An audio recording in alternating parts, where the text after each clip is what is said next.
Hello, and welcome back to the Dialexicon podcast, where we critically engage in philosophy and correlate philosophy research to contemporary issues at an easy to understand and digestible level.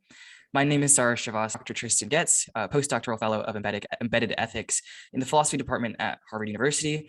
Hi, Dr. Goetze. How are you today? I'm good, thanks. How are you? I'm doing well as well. Thank you for your time and for being here today. Before we begin our discussion on a very interesting topic, I want to ask you, how did you get into philosophy and what kind of stood out to you? So I find this a hard question to answer. It's not like there's a specific moment in my life where I got into philosophy. It was sort of something that was just always around me. I think because of the way that the kind of people my parents are. They're both sensitive and intelligent people who think carefully about things and read really widely. So there was just always material that was philosophically interesting around in the house and conversations that were happening. And I think for them, the entry point was through religion. Um, they're both unconventional when it comes to their religious beliefs and practices. Neither of them are denominational. My dad mixes elements of Judaism and Christianity into his own personal life, even though he's not religious. I understand, right? I think through those kinds of starting points in thinking about the place of religion in one's life, metaphysics and ethics were part of the conversation around the dinner table. And thinking about these sorts of things was something that was encouraged around the house. My brothers and our friends would always have these kinds of chats as well. So it's not like there was a specific moment that I found my way into this. It was just sort of always around me. When it comes to thinking about this professionally, there is a kind of more specific moment. So my undergraduate degree is an interdisciplinary degree. It's called Knowledge Integration. It's at the University of Waterloo in Canada. And they have some philosophy courses that are part of the core of this highly interdisciplinary program that involves taking courses all over the university's catalog. And in one of these courses, we were talking about the social responsibilities of scientists. And the professor, who's a philosopher of biology, was coming at this question from a philosophical angle.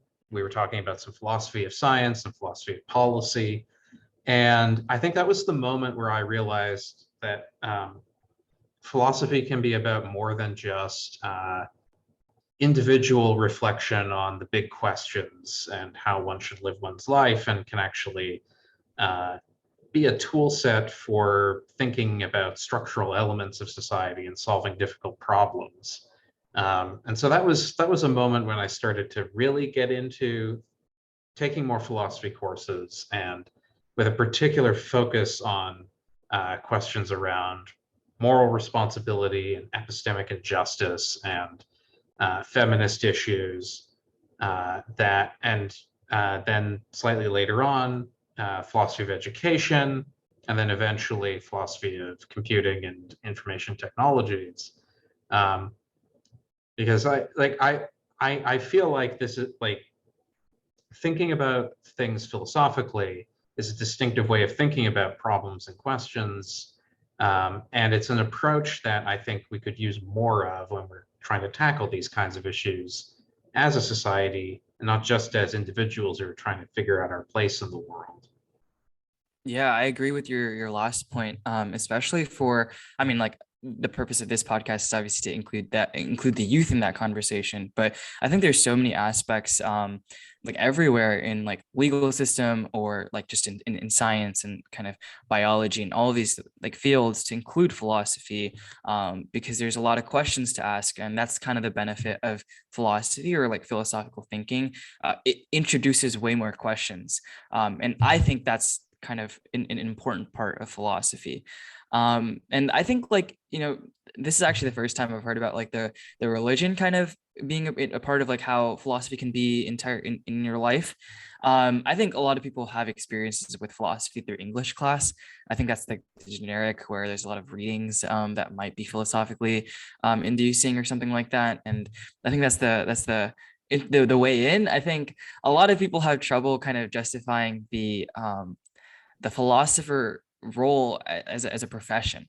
I think that's like from what past guests have said, where their parents had problems or like discussions, and I think it's always just good to see that people stuck through with it, because there is a lot of like stigma around those jobs, I feel. But I want to move on because I don't want to ramble about like philosophy jobs too much. And I wanted to ask you kind of about the social issues that revolve around computer science. But first, to do that, we kind of need to understand what computer science is. So, what exactly is computer science? And I think a lot of people assume computer science to just be like coding. Is that true? And if not, what exactly is it?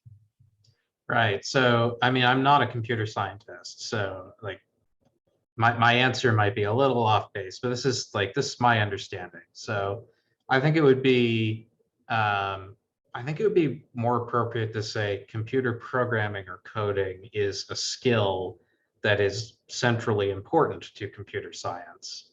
The way that writing is a skill that's centrally important to philosophy or history or English language arts and that sort of thing.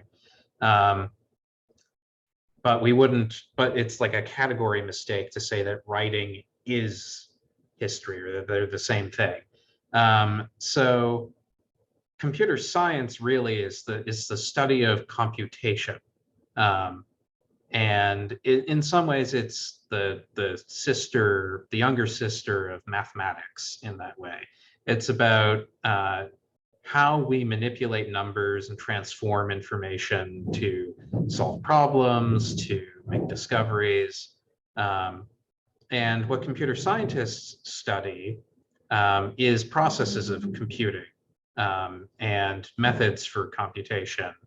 And that can be on the software side.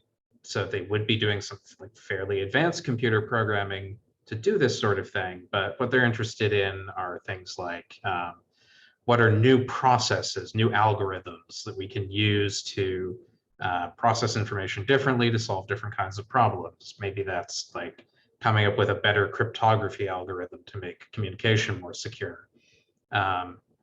Or maybe it's about solving a particularly difficult problem that you need some sophisticated computational tools in order to solve some kind of mathematical issue that is impossible for a human being to do by hand. Um, so that's my understanding of what computer science is about. It's about how we do computation, and very often that involves electronic computers, but it need not. You could study computation in an analog way.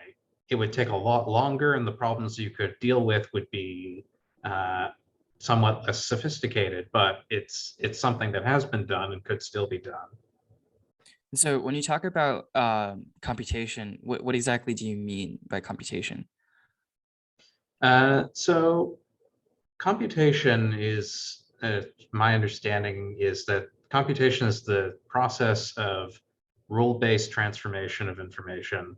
Um, so like doing mathematics is a kind of computation where you're just solving an equation or some other, or like doing a proof or something like that. That's a kind of computation.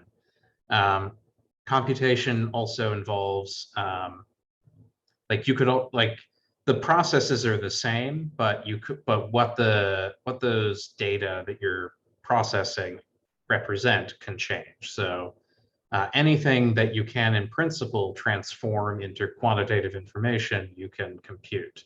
Um, and computer scientists are always coming up with new ways of doing this sort of thing. So you can encode language into numerical data, and then a computer can work with it. You can encode images, like the video that's being recorded now, into uh, uh, numerical information, and then a computer can do something with it. And that's kind of where the power of computation comes from, is this realization from the late 19th century that anything that you can transform into a mathematical representation, you can run some algorithms on, transform that information, and discover things. Um, so some of the earliest uses of that come from things like spreadsheets from businesses and running computation on data that you enter into that using punch card machines to try to find ways of analyzing the different processes going on in your manufacturing or something like that. Stuff that is like very similar to what we do in Excel and Google Sheets now. So that's I think what computation is this series of processes and methods for transforming information to serve different kinds of purposes. Got it. And I think just to confirm that most likely in, like, I guess the modern world, the 21st century, those things have to do with electronics now. Yeah, I mean, people do still compute by hand. Like you will like if you're calculating the tip for a bill at the restaurant or something, you might scribble on the receipt to figure that out instead of pulling out the calculator on your phone. But much computation is done electronically now, mainly just because computers are better at it when we tell them what to do correctly. They can work through numbers much faster and much more complex computations than human beings can. So that's why that's why the word computer changed meaning from a person who does calculations to an electronic device that does calculations. Exactly. Okay, that makes sense. And I guess touching on like this concept of like the punch cards and kind of data, and I guess now it's more often done with computers and like higher, I guess I don't want to say like they're not organisms, but like higher and better kind of abilities, because obviously they're able to perform calculations at a much faster speed than humans are. But I guess like our immediate assumption with data is that bigger is always better. And like that paradigm shapes not just research in like computer science, but a lot of different fields like biology as well, right? You presented at the Web Science Conference in 2021 with a paper titled "Bigger Isn't Better: The Ethical and Scientific Vices of Extra Large Datasets in Language Models." I'm curious about why this paradigm is problematic.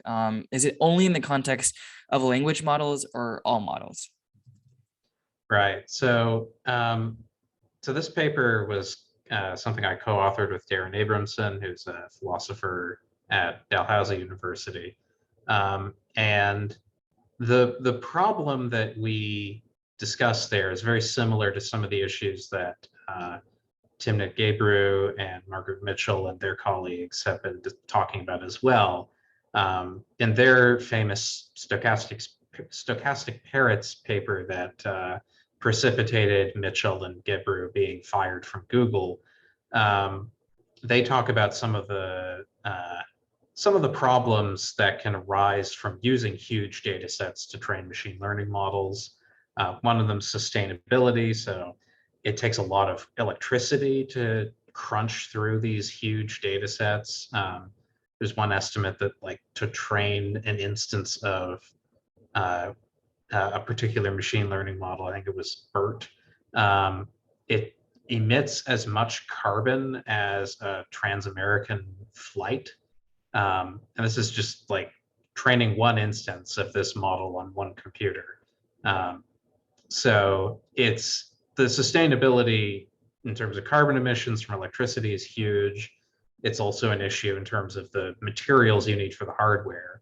But they also talk about things like bias in the data sets, which sort of arises inevitably if you're taking data from the real world, because our societies are biased in systemic kinds of ways. The issues that we extend to in that web science paper are ways in which we notice that when you use very large data sets for certain kinds of problems in computer science, you can end up in a situation where ethical and scientific problems come together. So one example of this is quality and labor issues.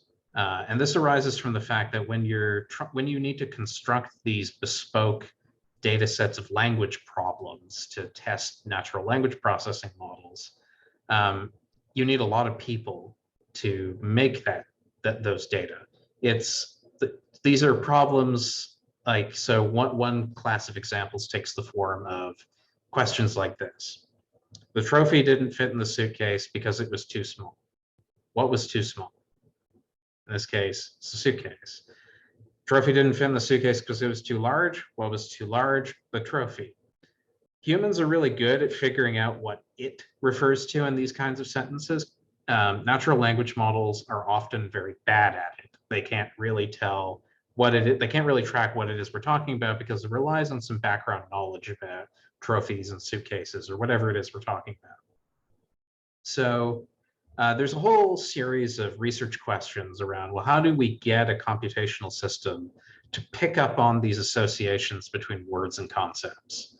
And in order to figure out whether there's been success at that, you need to give them a library of test cases like these. But you want to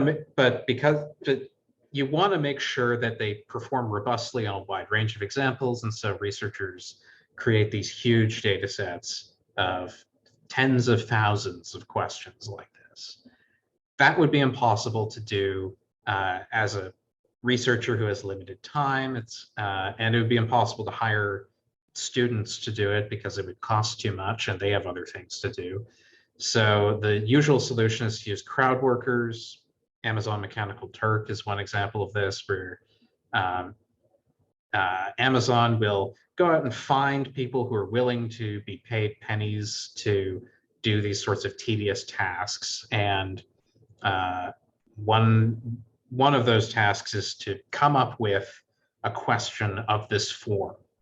Now that sounds like a good solution to this problem, but there's a series of issues that come with it. So one is labor issues. Crowd workers are paid very badly. They don't get benefits. They're under huge pressure from above to do lots of tasks as fast as they can.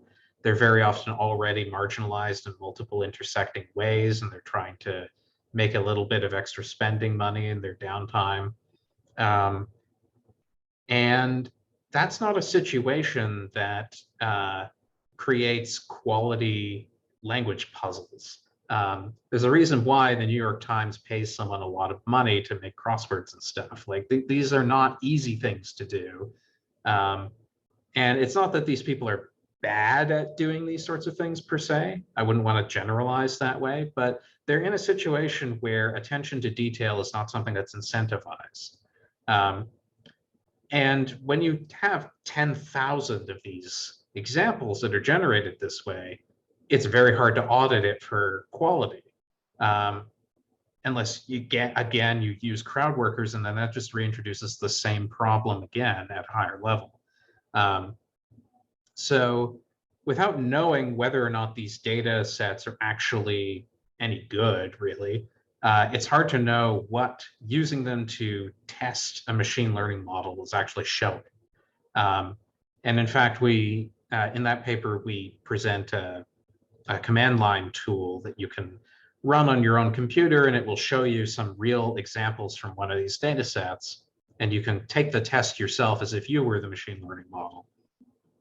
And what we found as we were exploring these data sets in this way is that there's a lot of problems with these kinds of questions that are generated this way. Often they rely on some specific cultural knowledge, or they're clearly written by someone who speaks a different dialect of English from what the model was trained on, or they just contain errors, or there's issues where multiple answers to the question that would be presented to the model are potentially correct, depending on how you interpret it. So anything that's trained on these things, it's sort of dubious what exactly it is that it's showing. And so this kind of, so you end up with this research problem, this scientific problem, where it's not really clear if making a huge data set is actually helping you to show that you've created a model that's doing what it's supposed to do. And on the other hand, it's contributing to labor injustices and other kinds of ethical problems. And that's just one of these paired ethical and scientific issues that we talk about in that paper. There's others like how the paradigm of giant data sets hands over a lot of power to big tech companies who run all the cloud services. And the expense of that contributes to the underrepresentation of certain researchers in the AI development space who maybe don't work for institutions that have access to these kinds of resources, or who might not be at an institution at all and were trying to do the Bill Gates thing of like starting up some kind of technology research or development from a garage. It's hard to do that if you don't have a large amount of money just to get started with the kinds of compute power that you need to run these kinds of things.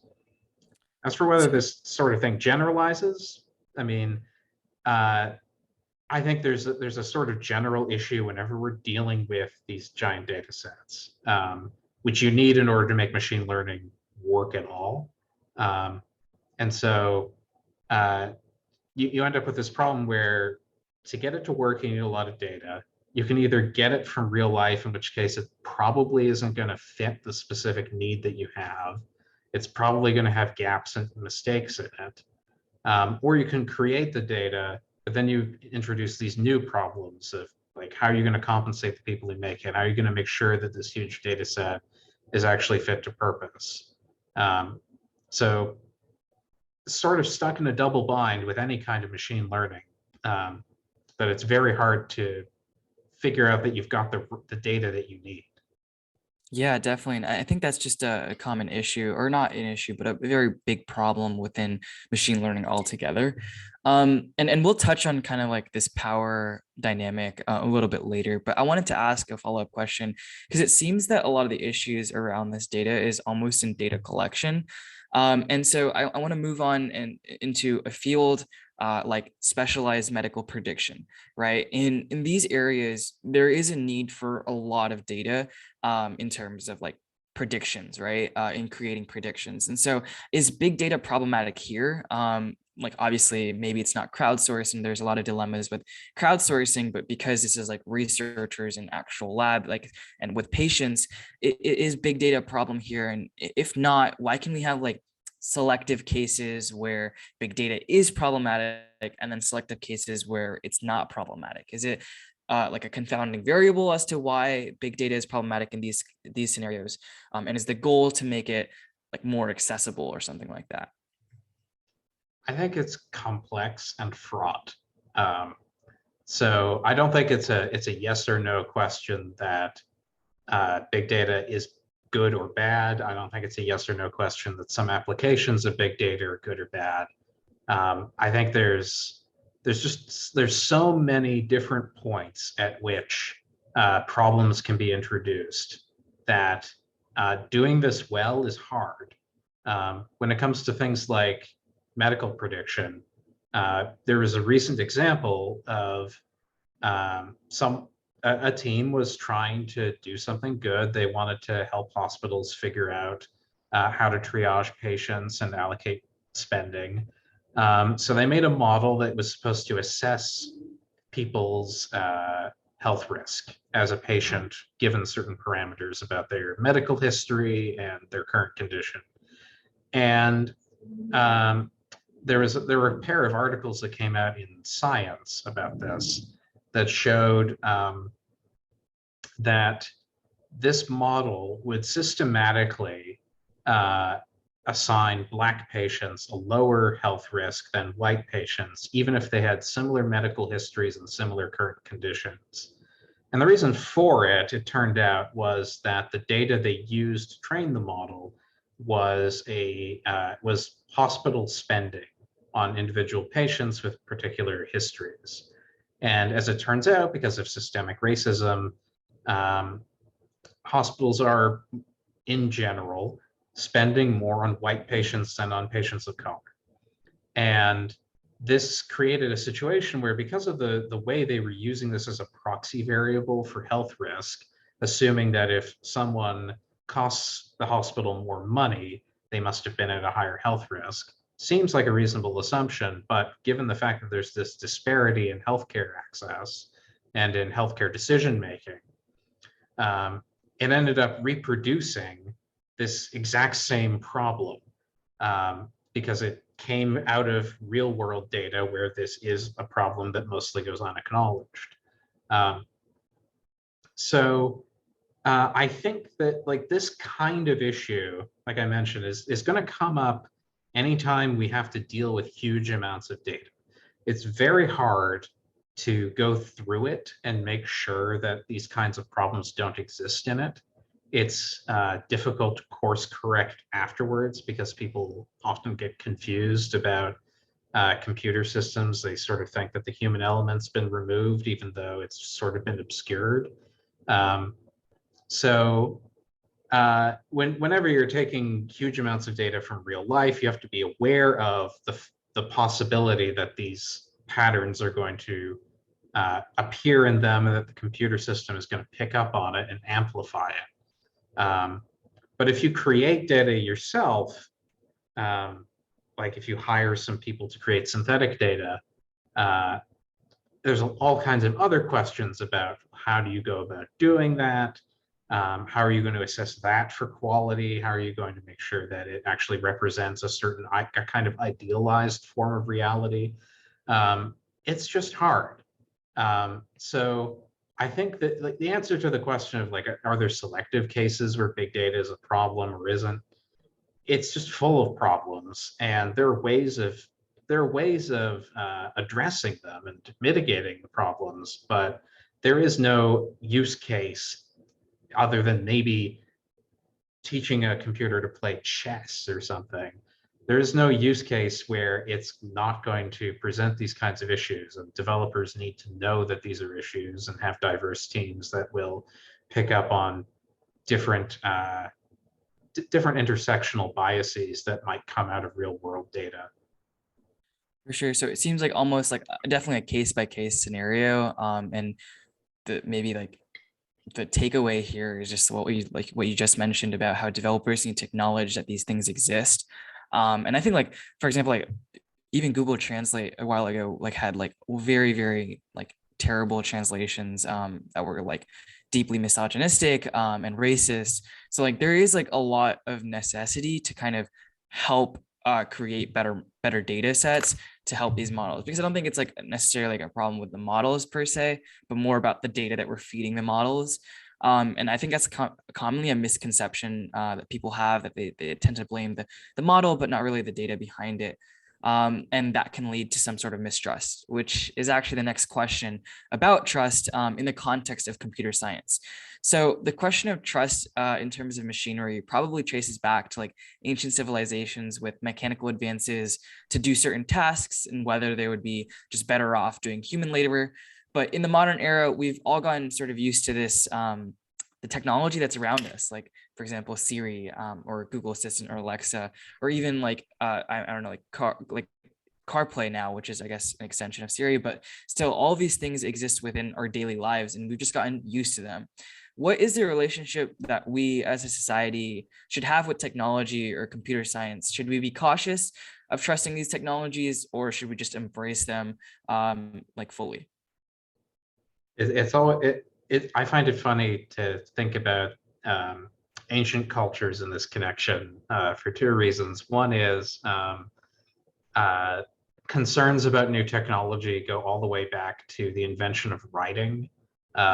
So, like, one of the Socratic dialogues, Socrates complains of, oh, this newfangled writing that the Phoenicians have come up with, it's going to destroy people's memories. It's a terrible idea.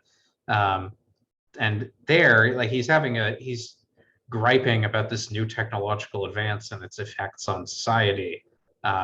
But nowadays, in a culture that's mostly literate, we just like words are everywhere and we don't think twice about it.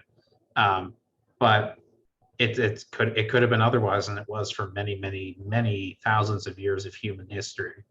The other reason is the more so the more I read about robotics in particular, the more I find these cases where there's like this deep history of automata that goes back to Roman Egypt and medieval Islamic empires, where like they made things that we would look at and say, well, that's a robot. Um, they weren't electronic, but they're like they had things like humanoid, like metal humanoids that were like hydraulically powered and could do things like pour a bottle of wine and that sort of stuff. Um, I don't know that there's much from that time period about like are these things trustworthy or not. I somehow doubt it. These things were like mostly spectacle for the rich. But it is interesting to imagine what might the people who weren't writing things down, the ordinary people of the day, what might they be saying about these things when they were gossiping about what the rich people were up to with these weird contraptions. When it comes to the technologies that we've sort of started to take for granted, whether it's like Web 2.0 technologies like social media or personal digital assistants, like you mentioned, there's a metaphor that Regina Rinne, who's a philosopher at York University in Toronto, that she used that I find both frightening and helpful. So she describes social media as a capricious and vengeful god. And what she means by this is that for the most part, you can go along engaging with these things and it'll just leave you alone.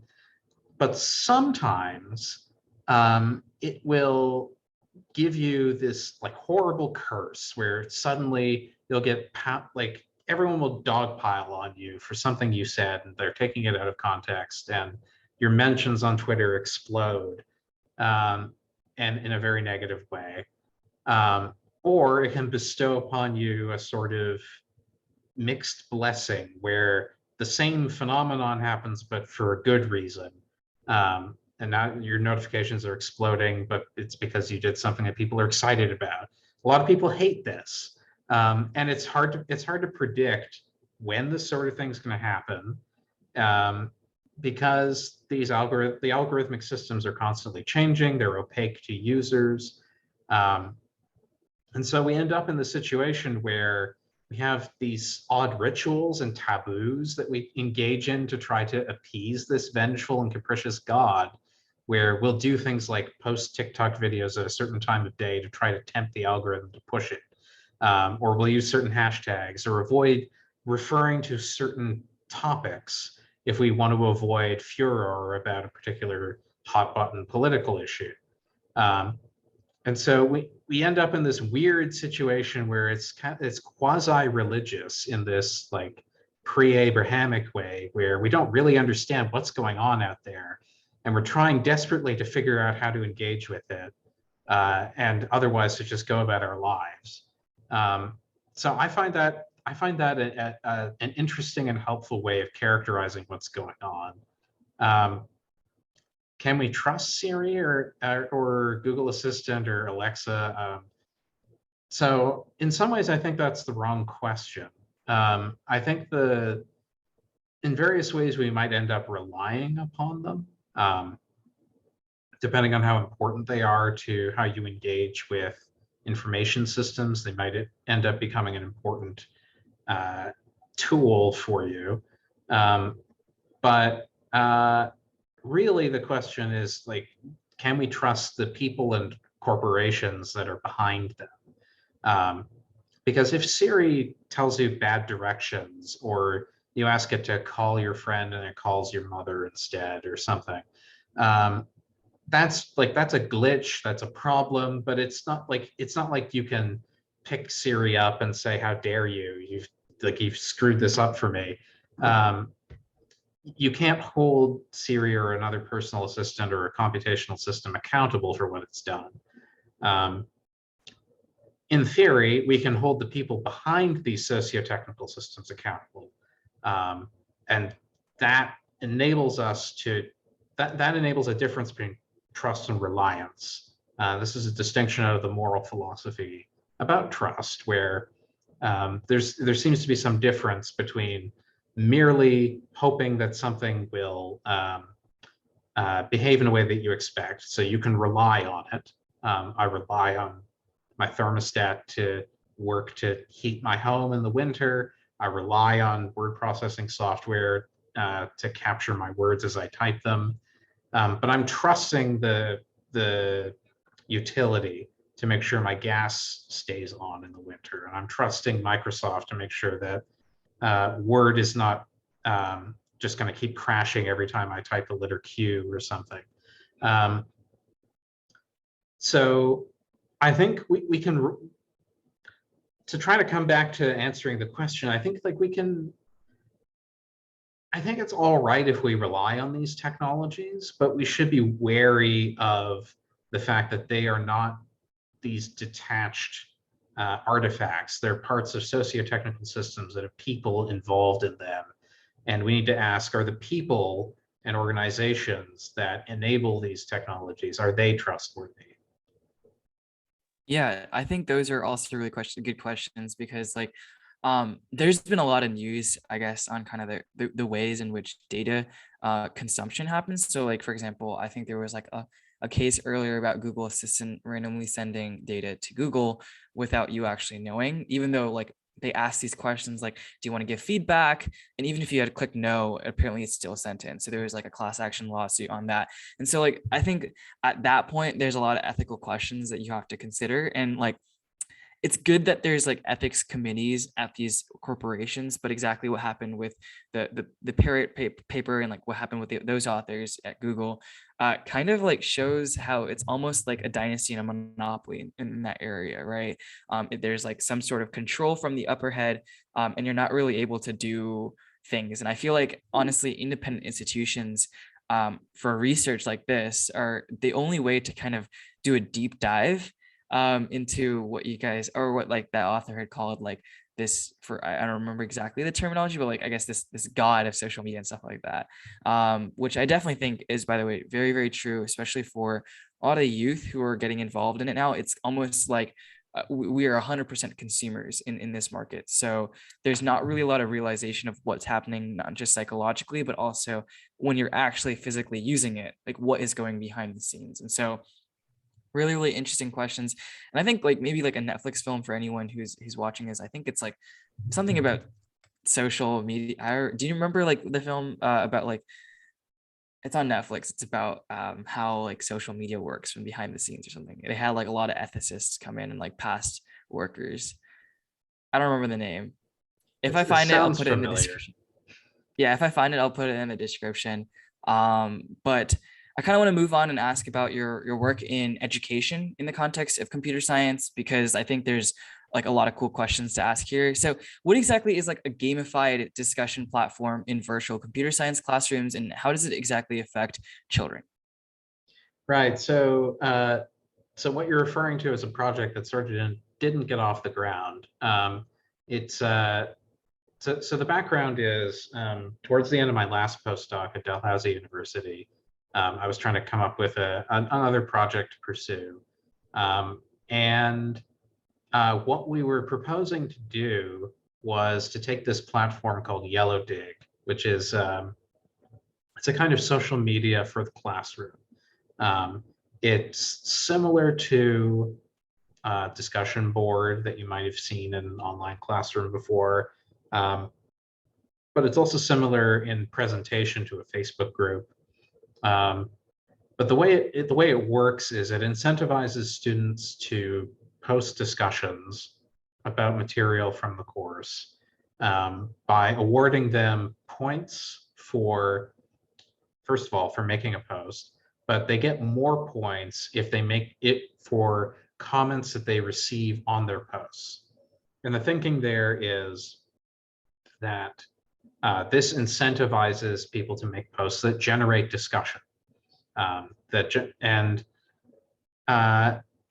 There's some research that's come out of Yellow Dig and some of the institutions that they've worked with that suggests that this is helpful in getting students engaged with the material, that it keeps them talking about topics from the classroom, like from the class throughout the semester. It's not like this traditional distance learning approach where every week the professor says, post a question and write a reply to two others on something from the reading, which tends to get like very minimal, very surface level engagement that doesn't really go anywhere and stays focused on like what was just immediately asked. And Yellow Dig seems to create a situation where the students actually are interested in talking to one another about what's going on, while at the same time being incentivized with this carrot of getting points towards their grade by heading for a certain kind of target of points every week. And so what we were hoping was to run an educational psychology study, essentially, that would see if this affects the way that students think about computer science and computer programming, and whether it made them more interested in the subject, or made them more confident in their abilities, or made them change how they think about themselves, whether they feel comfortable describing themselves as a computer programmer, and whether this is different from when they come into the course, see if this intervention makes a difference there. Something that I was interested in that comes out of some of the philosophy of gamification is whether or not this kind of approach actually gets people to care about the learning itself. There's worries about gamification where, and this comes out of T. Nguyen's excellent work on this, that often when systems are gamified, people start to care about the score that it's producing rather than what that score is supposed to be operationalizing. So people get obsessed with, say, hitting 10,000 steps a day on their Fitbit instead of doing things for their health.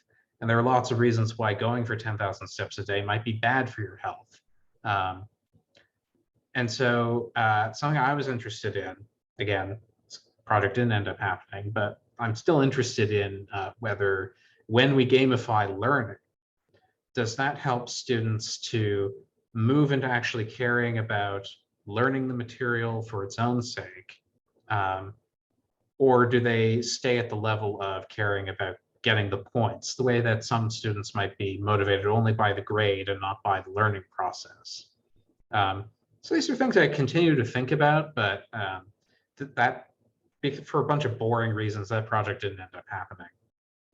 Got it. And I think like obviously these questions are really interesting to explore. I mean, I think there's probably going to need to be a lot of tests and make sure that there's not a terrible data set there, because that's also going to be another issue with having like a lot of data to kind of prove those things. Because I think like questions like this have been explored in the past. And I think a lot of reward-based systems have like been implemented, like Khan Academy has points, awards, badges, all of those things.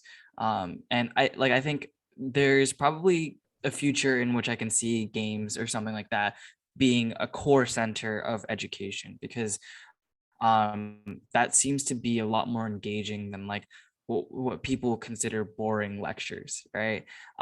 So that all makes sense. I kind of want to ask you now about what research you're doing now and like in the near future. So anyone who might be interested can maybe follow up on your work, kind of read about it, and just learn a little bit more about what you're doing. Sure. So a couple of things that are coming out soon are on epistemic injustice. That's one, and the other is on trust in big tech. So the epistemic injustice paper is about whether or not extremists could face an injustice when their strange and dangerous social views end up being badly understood by the mainstream of society. And we end up saying in some cases when those extremists are themselves marginalized, this can constitute an injustice. But the bigger point that we want to make in that paper is to say that when people are epistemically marginalized, when they lack the resources to make sense of why things are the way they are in their social lives. So let's say like people from marginalized communities in the US South who turn to white supremacy for some way of understanding their place in the world. One way of understanding what's going on there is there's this contributing factor that they lack resources to conceive of why their situation is the way it is from other angles. Things like big business and the way that capitalism disenfranchises some people, rather than trying to turn to some kind of racialized scapegoat. So that's one project that is working its way out. The other is on trust in big tech, and there I argue that we actually can't trust the big tech companies, not because they're not trustworthy, but because they're so big and so powerful that it's very difficult to hold them to account, whether you're, I guess, certainly if you're an individual, and even if you're a powerful nation state. We saw this recently with Australia trying to rein in the excesses of news on Facebook, and Facebook basically responded with an information blockade by blocking the sharing of news on Facebook in Australia until the Australian Parliament gave them some concessions as they were continuing to draft the legislation. And so for some of the reasons that I suggested earlier when I was talking about trust, because these companies are so big and so powerful, they can't be held accountable. And if they can't be held accountable for violations of trust, then in some sense, they can't be trusted to begin with. And so in order to get back to the point where these are entities that we could trust to at all, we have to smash their power somehow. And one way of doing that would be to break them up and force them to compete with one another more. And that would make it easier to regulate them. It'd make it easier for us to engage with them. They would no longer be these monolithic forces that are as powerful as nation states. And we've done this before. We did it with the oil barons in the late 19th and early 20th centuries. Arguably, it didn't work out the way that we hoped it might, but it at least broke up the wealth of people like Rockefeller, who otherwise would have been able to act with like almost complete impunity. And so I think we need to do something similar again. Other stuff I'm working on, I'm writing a paper about computer ethics at higher education institutions and different approaches to doing that. And I'm doing some work with embedded ethics to find ways of bringing this approach that we have at Harvard of integrating ethics into the computer science classroom to other contexts like business education or the high school setting. So we'll see what comes out of that. The best place to keep up with stuff that comes out that I'm writing is on my Phil People page or on my website, or people can follow me on Twitter if they want. Though I post about philosophy and computer ethics about as often as I post about Dungeons and Dragons, so your mileage may vary. Of course, yeah. I think those are all really, really cool research projects in the future, and I'm kind of curious about that Harvard program in terms of high school. But yeah, I mean, first of all, I just wanted to mention that I'll put those links in the description, most likely to your website, and I guess I think maybe your Phil People page is on your website, maybe. So, or I can just cite both in that case. Otherwise, I just wanted to, I guess, say thank you so much, because that kind of like wraps up our discussion today. I think there was a lot of cool kind of exploration of like trust in the context of computer science and in the context of these corporations, and kind of what a potential future might look like in terms of accepting these companies, accepting the 21st century with all of this technology. So thank you so much. I learned so much, and I'm sure our audiences as well. Thank you very much for having me. This was a lot of fun.